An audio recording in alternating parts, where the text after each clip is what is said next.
Số 3 phải không? Rồi Thọ ngồi bên phía giùm anh Thọ. Chứ mẹ gì em số 4 em đi đâu? Đây Chỉ tên liền tại chỗ. Bây giờ cái chị nói rồi đó. Bây giờ đây này là lét sao phải không? Bây giờ đâu anh Thịnh rồi. anh Thịnh đi lấy nước hả? Đi toilet rồi. Mình 3-4 tiếng, mình đâu 3-4 chưa, bây giờ mình ngồi mình coi. Anh Thịnh đi toilet rồi. Không, anh Thịnh anh gọi ảnh là Kansen, đúng rồi, Kansen. Đi toilet rồi. Kansen quay, come back. Càng gân nước càng gân ơi. Rồi, vô đi nhập bọn. Khoan rồi biết tên nó nhìn đi. Đó, lên một người thôi, thử à. Được chưa? Cẩn thận nha. Được chưa? Một người thôi. Một người lên. Được chưa? Rồi.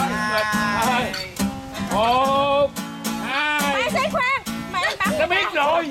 Không phải. Em bắn người này, em bắn người ngoài kia. Bắn người một người trên đây thôi. Bắn người này thôi, bắn người thôi.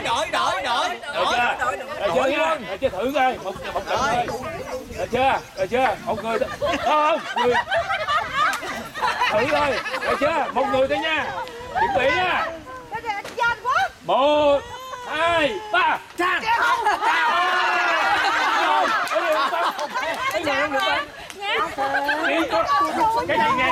Cái chị nghe rõ. Chỉ có người này nói thôi, mấy người khác không nói. Không ai nói hết. Nói là không hay để sống chưa? Rồi chưa? Hiểu chưa? Hiểu rồi chưa? Rồi chưa? Rồi chưa nha? Chuẩn bị nha. Chuẩn bị nha. Rồi chưa? Bây giờ bắt đầu rồi. Khoan. Đừng, không được. Những người khác không nói hết trừ trọng tài thôi. Nha. Bây giờ tôi nói 1, 2, 3 là bỏ bạn xuống là bắn liền đó nha. Cẩn thận nha. Ai tới 3 trước là người thắng nha. 1, 2, 3. Thắng ngon quá. Bây giờ thắng 1. Bây giờ thắng 1 nè. Thắng rồi. Không phải dễ đâu. Bắn hên mà không nói ra tên.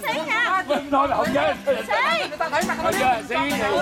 Cái này lúc đầu lúc nào cũng gọi là anh Hưng hết đó. Em nhớ mặt. Tại sao? Thôi chấp đi, chấp đi. Đây anh thử anh Thịnh là anh lừa cưỡng rồi xong chưa? Bây giờ thôi nha. Thôi nha. Thôi bây giờ chơi thật nha. Không xác án. Ai muốn dùng đầu dùng áo gì đây? Rồi, xong chưa? Chơi lên. Chuẩn bị chưa? Anh Giang thì chết bỏ ra. Tuyết anh Giang có rất cao đâu. Không. Thôi chuẩn bị cái điểm dưới. Các anh chị ở ngoài đừng có nói gì hết cho nó vui. Rồi chưa? Bắt đầu. 1, 2, 3. Cây, chặt quyết. Thắng rồi. 1. Phèo ngồi đây. Rồi, 1-0. Chuẩn bị nha. Chuẩn bị 1-0 là 1-0 thôi. 1-0 là bên đi thắng 1. Rồi chưa? Không chưa cao thấy chân. Ta thắng rồi. Cao thấy chân. Rồi chưa? Ai đấu lên. Ai lên đi. Không có nói, đừng nói gì hết nha. Mấy người ngoài đừng nói gì hết nha. Rồi chưa? Chuẩn bị nha. Rồi chưa? Rồi. Mike. Mình đây. Đừng có người ngoài đừng có nói nha. Rồi chưa? Chuẩn bị nha. Rồi chưa? Một người thôi. Một người lên thôi. Xong chưa? 1, 2, 3.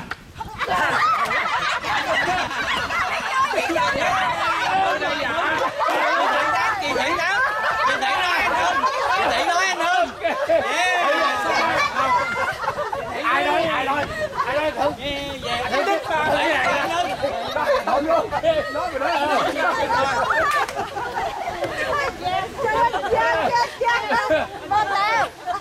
Một đều. Ủa nó bạn lên mà. Không bên đây chọn trước. Đâu quá mà lên tôi già phải lên có lên lên. Tại vì nó trước. Họ nhớ là ai bằng trước mà. Được chưa? Bởi vì tại bà con cứ dành để đúng lên cho người kia là thoải mái lắm. Ở dưới cái bàn này nè, cái bàn này là đúng là xéo hôm nay chút xíu rồi. Xong chưa? Chuẩn bị chưa? Không, người nào đội này mới được chơi thì không.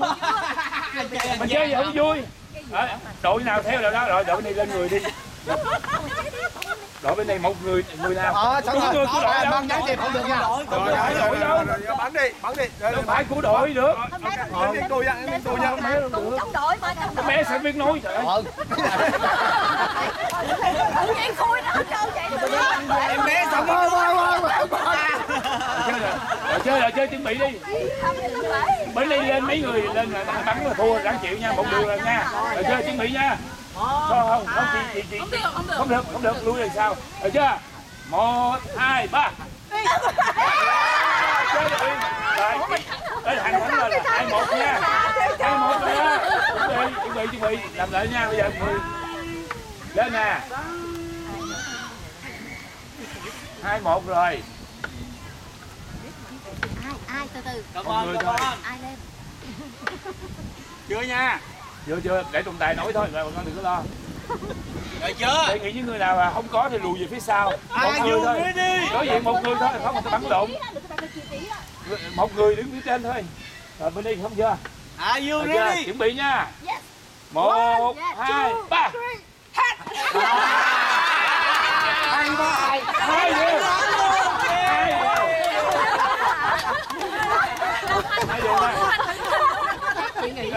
Chú ý nè. Để cho mà bên nào thua là khẩu phục tâm phục á.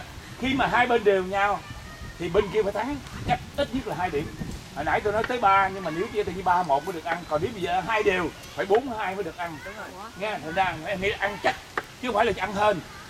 Bây giờ chúng ta bên hai đều, nghĩa là muốn ăn bên kia phải cách 2 điểm. 4-2 mới được hả? 4-2 mới được. 2 điều thôi chứ để thua cái nữa là đau lắm.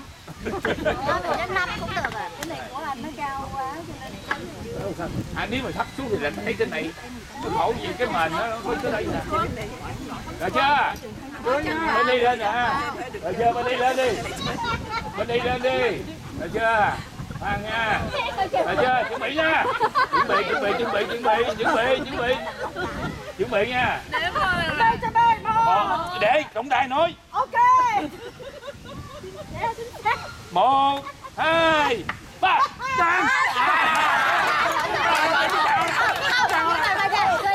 Sao vậy? Anh này là người bán, anh này là ngồi thấp, anh là đứng trên cao. Đâu có anh Đứng ở sau đó mà. Cô anh cho anh. Ủa, sao vậy? Sao không lên Mình thắng rồi.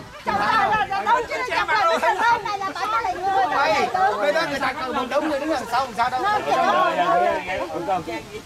Cái này hai bên phạm lực có khiếu nại hết. Bây giờ mình đi về là 2 điều bình thường. Thôi bây giờ đổi. Tôi nói là các chị ráng rồi. Ca sĩ và nghệ sĩ nha. Chương trình chúng ta sẽ bắt đầu. Xin lỗi. Thiên Trang sẽ hát và anh Trung sẽ đánh đàn và Nhân Múa cột. Không đánh nhịp được. Tại vì anh nhìn em bấm đuối. Anh không đánh nhịp được. Thôi nhìn lại biết anh đuối rồi, anh phải chọn phép. anh đuối chết chà. Bể quá. Đi quá đi. Anh là mẹ quá. Em đang đi múa Đuối rồi. Rồi, Chưa. chương trình chúng tôi xin bắt đầu. Go. Anh coi lại nha anh. Nhân sắp xếp theo đó buồn theo. Lòng mẹ bao la như biển hai bờ. Sao bài này mà múa cột đó? Bài này nó có sắp xếp mà múa cột. Trang ơi Trang, Tuấn ở đó rồi, Tuấn ghét chắc là anh đứt nợ. Tiền, cho tiền đi. Gì Múa cột rồi đó, thầy lên múa cột.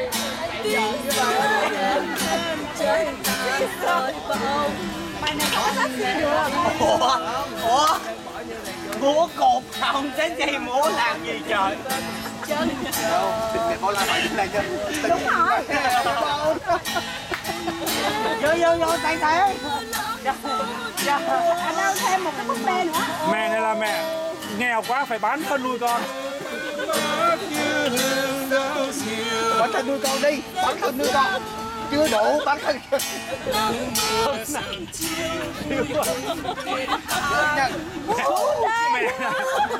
Mẹ này bán thân có ai mua không?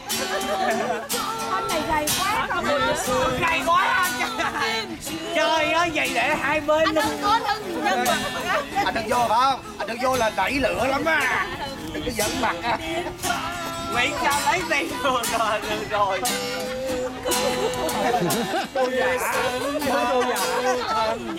Hàng giả. Anh Hưng bơm cái đầu rẻ tiền quá. Con ta ngày là con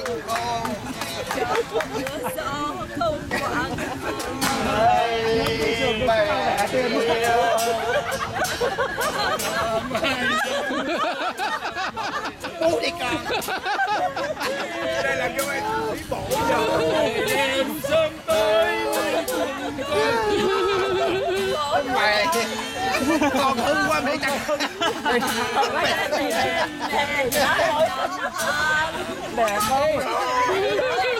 Tôi nói anh đặt con xuống mà